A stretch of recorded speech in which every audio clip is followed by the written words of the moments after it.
diluted and the water no longer sinks. The result would be a slowdown or even a shutdown of the amok. Western Europe would experience the same kinds of winters as Canada. Evidence from the past supports the idea because the same thing has happened several times, most recently at the end of the last glaciation. The probable cause of what's known as the Younger Dryas was a huge lake of melted ice in North America that burst its banks and spilled into the Atlantic. Oceanographers say it's likely increasing amounts of meltwater will begin to slow down the ocean's circulation system, but not in the next few decades. It'll take at least 100 years for there to be enough meltwater to do that. Even so, they began to monitor the strength of the Atlantic circulation. In 2005, researchers at the National Oceanography Centre in Britain surveyed the Atlantic and compared their findings with records going back to 1957. Now, the figures had to be extrapolated because previous surveys had recorded different criteria, but the results suggested that the deep current taking cold water south had slowed 30%. The tabloid press, of course, immediately hyped the story. "Is Britain on the brink of a new ice age?" asked one British newspaper. The body of the story answered the question unequivocally. "As the Gulf Stream that warms our shores falters," was the first line. The story went on, "This week's news that the Gulf Stream has abruptly begun to weaken could be one of the most important and most devastating scientific observations ever to hit the headlines. Researchers at the National Oceanographic Centre in Southampton, who have measured the strength of the current far out into the Atlantic, have found that it has slowed by a massive 30%. But there was no data to show whether the slowdown, even if it was real, was anything abnormal or permanent. Science is skeptical by nature. Most scientists don't jump to conclusions, especially based on just one inconclusive study.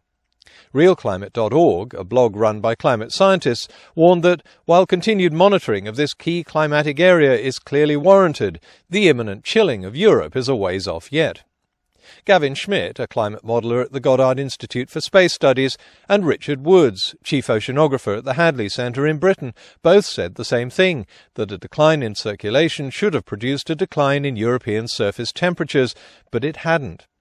So it's likely that even the result itself was erroneous. Robert Dixon of the British Centre for Environment, Fisheries and Aquaculture Science told the New York Times that much more data was needed to determine whether a slowdown was underway.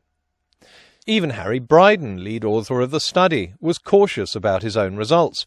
He told New Scientist he wasn't yet sure if the change was temporary or signals a long-term trend. But caution and caveats are not what sell news stories. Critics of the anthropogenic climate change theory often accuse the media of alarmism, and this is a prime example. When Bryden and his colleagues checked newly installed sensors a few months later as part of a follow-up study, the results were more ambiguous. "We've got a variable signal, but it's too early to detect any trends," Bryden told New Scientist in a story titled "No New Ice Age for Western Europe." You couldn't get a clearer headline than that. Carl Wunsch, an oceanographer at MIT, was quoted as saying, "It's a complicated story reduced to a fairy tale." And yet the mainstream media was still fixated on the idea of an imminent shutdown. "Sea change, why global warming could leave Britain feeling the cold," was the headline in The Guardian. In 2007, the full results of the follow-up study were published, and it confirmed the preliminary 2006 results, showing a huge variation in the speed of the thermohaline circulation. Even if the 30% slowdown found in 2005 was real, it could easily be part of this natural variation, which is what prominent climate scientists had been saying all along. Then in March 2010, researchers from NASA's Jet Propulsion Laboratory used other data to measure the circulation, including satellite altimetry, and found no significant change between 2002 and 2009. So the Daily Mail fearlessly busted the media's Ice Age fear-mongering. New climate change myth. Gulf Stream is not slowing down. Fears that global warming will shut down the Gulf Stream and plunge Britain into a mini ice age are unfounded, a study shows.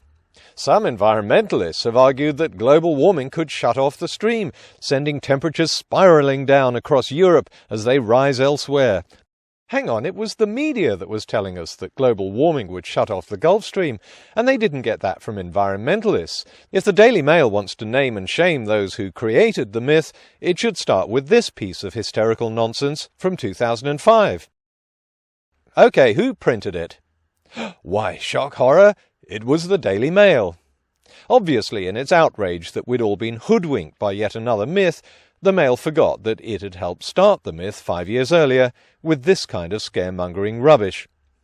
Without the Gulf Stream, Britain would be scarcely habitable. Its broad acres would turn to tundra, and winter temperatures would plunge to minus 20 degrees centigrade. The Daily Mail could easily have checked with climate scientists to see if this was at all likely. It could have read the science media, which managed to get the story right.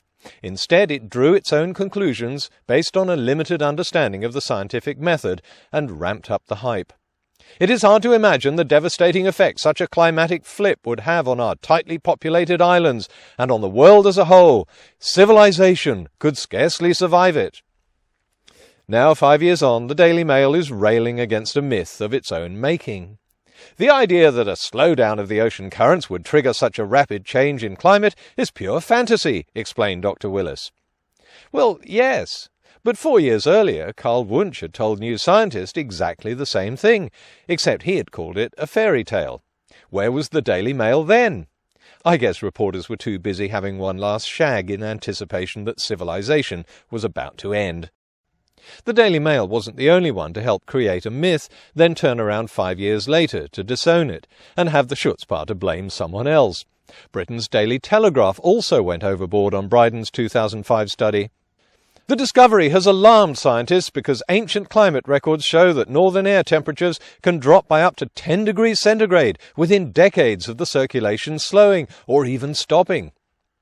But despite quoting 2 experts in the story, the Telegraph failed to find a single one who said he was alarmed.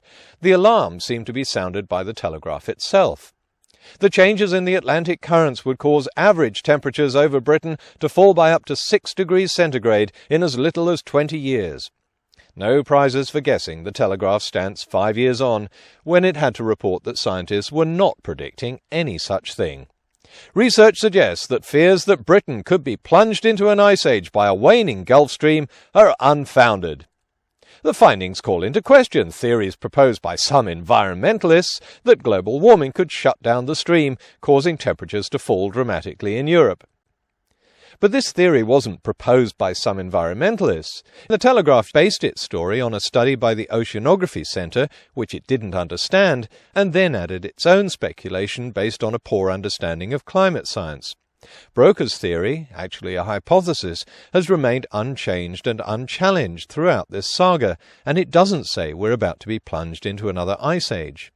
The smokescreen and spin put out by some of the media, whether they're hyping the science or trying to undermine it, make it harder and harder to get across the reality that's turning up in the research. Oceanographers say a slowdown of the thermohaline circulation is at least 100 years away, although that depends on the Greenland ice sheet continuing to melt at the current rate. Many glaciologists say it's likely to accelerate.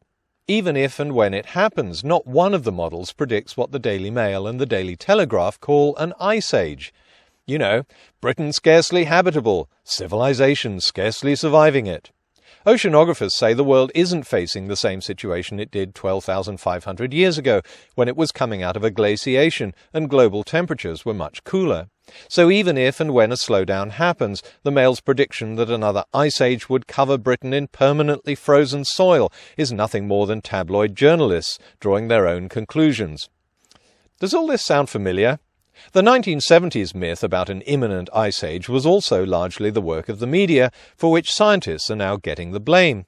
How long do you think before people are proclaiming the Daily Mail a champion of truth for busting a myth that those fraudulent scientists started?